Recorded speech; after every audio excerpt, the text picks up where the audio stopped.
nice banana. She stole it. You stole that? Zach stole it. I'm on autofocus, so you're all over the Well, we're place. trying to get a Dunkin' sponsorship, and you're out there stealing their bananas. Alright, so we're starting the day out in Dunkin'. Right after this, we're going up to Kinetic Auto Works again because Sean sent me a picture and I'm like mad hype right now. My voice is cracked. Sean sent me a picture and I'm like mad hype right now because he sent me all the lines and I didn't think it was going to come in one day. Literally, I got my regulator, all my line. I have 40 feet of line, all my fittings. Alright, so we're out here at Kinetic again, picking up my fuel lines finally. So let's go in. Hey, what's up? What up? So beautiful. Vibrant stuff in there. This is yours too, the spider. Yeah. Cool. Yep. I'm just sitting here minding my own business, and this man rolls up on me. You crawling on my leg. He's gotta go, Zach. What should we do? He's my friend. What are we gonna? He's your friend? All right, let me get him for you. Here, I'll make sure he's right on your shoulder. Get the fuck out of here. What? You don't want to spend time with Fred? Oh! Oh! Oh! Oh! It's all on my feet now. Alright, so we just got back to the house. We need to put my fuel lines in today. I can't put everything together because I forgot I do not have my gas tank straps, but I will run the line. I'll figure out where I want to mount my regulator. So we're going to go ahead and open all that up. Zach needs to switch his door on the E36 because down here there's like a huge rust hole, so he's going to be switching out the doors. He needs to switch out the lock mechanism, which should be possible, but it's probably going to be a pain. So we'll do all that, and I will open all the stuff I bought from Kinetic real quick.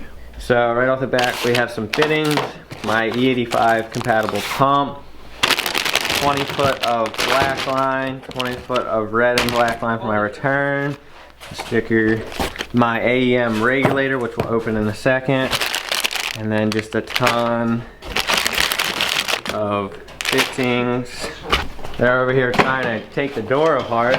I see they definitely have the right tools for the job. Definitely doing it properly.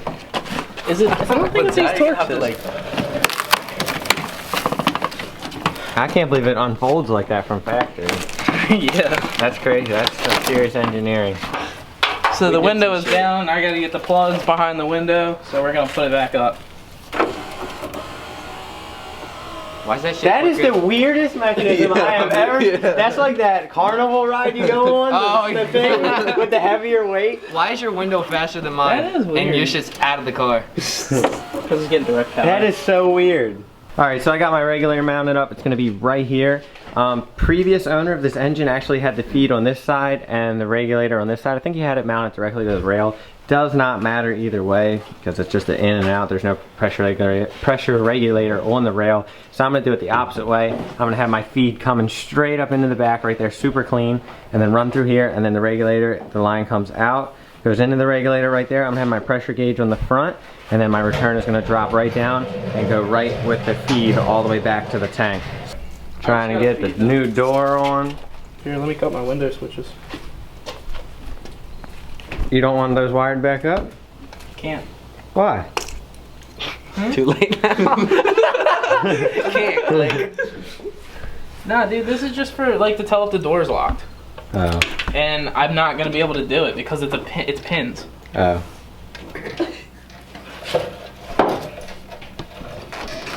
I don't even know if we're in a fucking hole. We'll find out.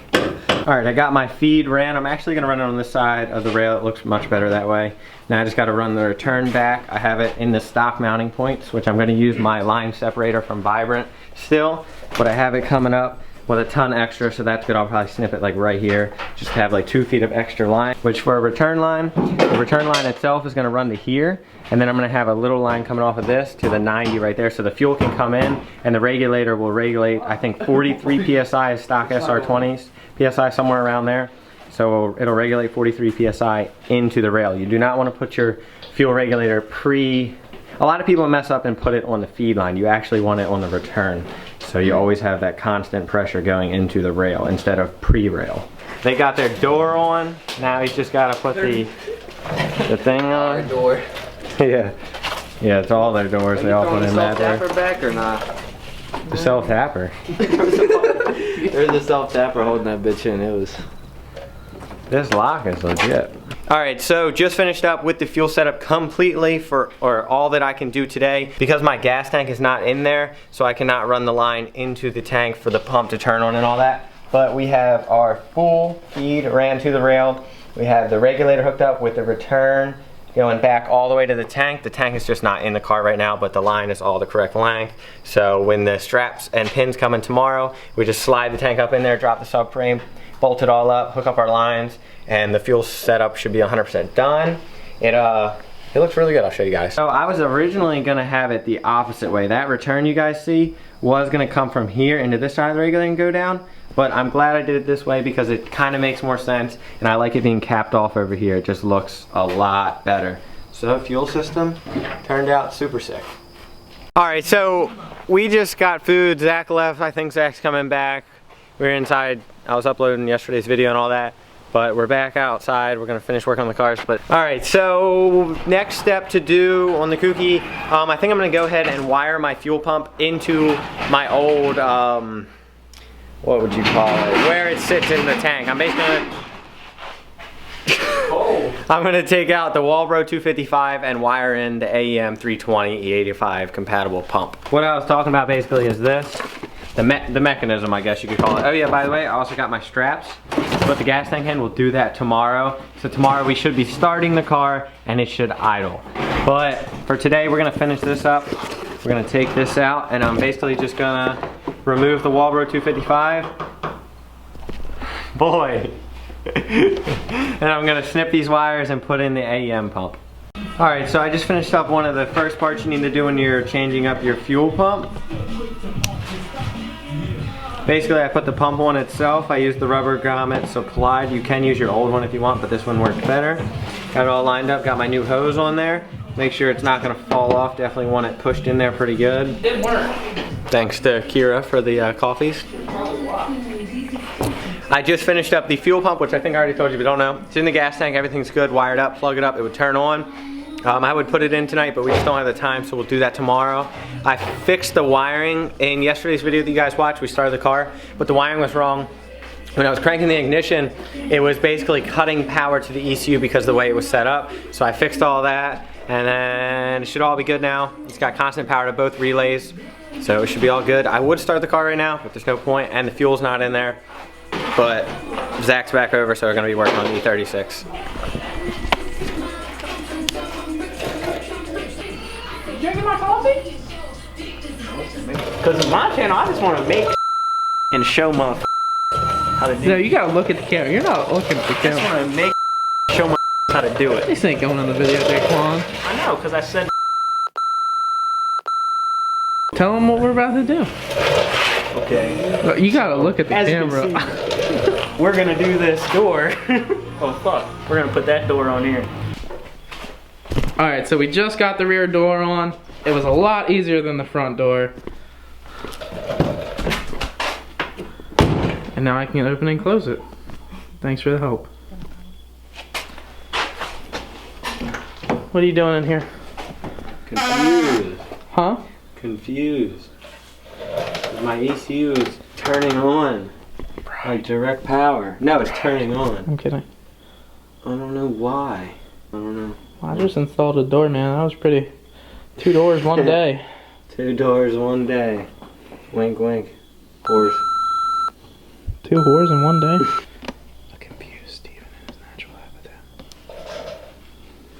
Ah! Okay, so for the last probably almost 2 hours, because Zach and them have been gone for a while already, I've been in this car sitting on the training tunnel. Mind-boggling whatever is going on, because every time I send power to this battery, like put the terminals on, the ECU turns on. I'm like, dude, like it's on a switch, it's on a relay. I'm getting power through the relay, so I switch out the relay, still getting power through the relay. I'm like, what is going on? I'm tracing, I'm following wires, I'm cutting electrical tape. I'm getting so frustrated because it was all good, and now it's like the worst part that could happen out of anything is not working. I would switch the circuit and it was like still coming on. I don't know what was going on, right?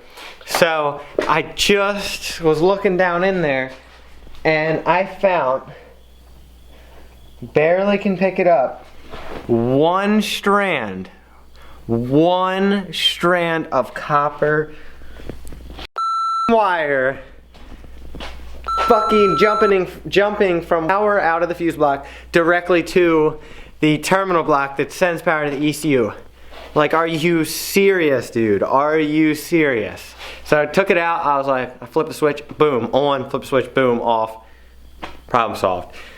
When you are wiring, don't ever strip wires above that. That was just the dumbest mistake ever. I guess I accidentally did it from doing it all day. But it's all good now. I turned my key because it was wired wrong. Oh, I just disconnected the battery, sorry. But basically, before the ignition would turn on the ECU, but then when I went to go to crank it, it would cut power because that's how the ignition switch is. So now this switch right here, this rocker switch, will turn on my ECU. So now I just basically turn the key to on, flip that on, and the car will start up now and not cut power to the ECU. I just can't believe that happened. It's just so stupid, some of the things that happen sometimes to cars, but we're all good to go now. So we're gonna end today's video here, guys. Hopefully I'll get in before like 2 a.m. because I am beat, but I just wanna finish this up. So I hope you guys enjoyed another video. I apologize for the more boring content-ish right now. You know, we're just kind of banging out those last minute things like doing doors and all that. We're just trying to prep these cars to break the internet like we've been saying for the past couple months. So I hope you guys enjoyed this video. Definitely come back again for tomorrow. I hope you are enjoying the daily content. We will catch you next time. Peace.